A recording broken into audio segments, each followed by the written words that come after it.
सुपौल जिला के वीरपुर अनुमंडलीय मुख्यालय अंतर्गत भ्रमण करते राघोपुर थाना पहुंचे डीआईजी श्री शिवदीप लांडे ने प्रतापगंज थाना अंतर्गत हुए लगातार 2 हत्याओं का सूचना देने वाले व्यक्ति को 50,000 रुपए पुरस्कृत करेंगे। बिहार के सुपर कॉप नाम से प्रसिद्ध कोसी प्रक्षेत्र के डीआईजी श्री शिवदीप लांडे सुपौल में पत्रकारों के माध्यम से बिहार के दबंग सुपर कॉप नाम से प्रसिद्ध आईपीएस कोसी प्रक्षेत्र के डीआईजी श्री शिवदीप लांडे ने सुपौल के चर्चित दवा व्यवसायी के पुत्र और पूर्व प्रमुख के भाई की गोली मारकर लगातार 2 हत्याकांड की सुराग देने वाले को 50,000 रुपए इनाम देने की बात बताई है। बता दें कि नवंबर 2021 में सुपौल जिले के प्रतापगंज थाना क्षेत्र के दुआनिया चौक समीप NH57 पर एक ही जगह पर राघोपुर के प्रसिद्ध दवा व्यवसायी के पुत्र और प्रतापगंज प्रखंड के पूर्व प्रमुख की भाई की गोली मारकर हत्या कर दी गई थी। चर्चित दोनों हत्याकांड के बाद कई दिनों तक हंगामा और तनाव का माहौल बना था। तनाव के बाद प्रशासन ने एसआईटी की टीम को गठित की गई थी, लेकिन महीने बीतने को चला है, अब तक पुलिस का हाथ खाली है। पुलिस को अब तक कोई सुराग नहीं मिला है। हालांकि यह हत्याकांड प्रशासन के लिए गले की हड्डी अटकने जैसी है। अंदर या बाहर निकालना पड़ेगा, ये प्रशासन के लिए चुनौतीपूर्ण भी होगा। स्वर्ण रानी के साथ सुपौल से बलराम कुमार की रिपोर्ट। श्रीमान एक हवलदार 11 सिपाही श्रीमान को निरीक्षण के लिए तैयार है। सम्मान गार्ड बगल सर, सम्मान गार्ड। और जो एक केस प्रतापगंज का है वो हमेशा हमारा उसके मॉनिटरिंग रहता है।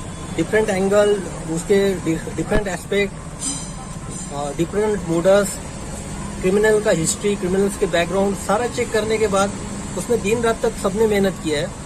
लेकिन वो केस जो है, जो एक पहले मर्डर हुआ था, बाद में और एक हफ्ता के बाद वहाँ पे मर्डर हुआ, तो वो केस कहीं एक डेड एंड तक जाते हुए दिखाई दे रहा है।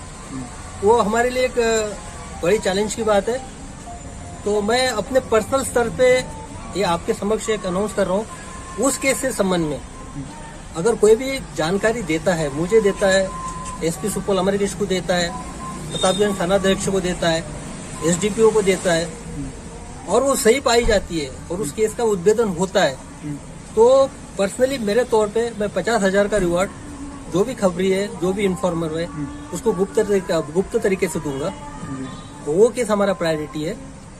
और बाकी अब दुआनिया पुल को लेके सर, जो हाँ वही दो चर्चित डबल हत्याकांड दुआनिया पुल जी, उनको 50,000 रुपया दिया जाएगा। 50,000 जो भी उस संबंध में सटीक इन्फॉर्मेशन देगा, सटीक होनी चाहिए।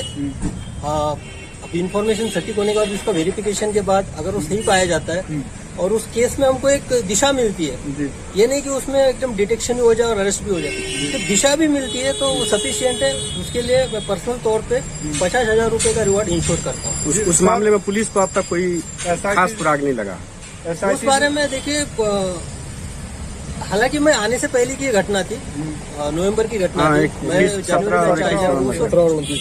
एक एसआईटी भी बनी थी। 17 और 29 से 2 घटना है। 17 का पहला मर्डर हुआ, उसी के बाद में 29 में दूसरा मर्डर हुआ था। तो एसआईटी का सारा एनालिसिस करने के बाद मैं पर्सनली भी उसको रिव्यू करता था, सारे केसेस को देखता था, उससे संबंधित जो भी केसेस है, आसपास के केसेस है, उस एरिया के जो क्रिमिनल्स है, जिनका हिस्ट्री है, जिनके रिकॉर्ड्स है, इनफैक्ट जो जेल में कैद है, जेल से रिलेटेड भी बहुत सारी इन्फॉर्मेशन निकाली है। लेकिन कहीं ना कहीं एक डेड एंड तक वो केस गया है, उसमें एक्चुअली ज्यादा खुल नहीं पा रहा है। तो एक चलो, मेरा मानना हमेशा रहा है कि पुलिस पब्लिक के रिलेशन से ऐसी कोई घटना नहीं कि जिसका उद्भेदन नहीं हो सकता है। अब जैसा हम तो हमारा कर्तव्य कर रही है, लेकिन हो सकता है किसी को लगता है कि इस संबंध में उसके पास जानकारी है, तो खुल के हमारे पास है। इसके लिए मैं भी अवेलेबल हूँ, एसपी अमरकेश भी।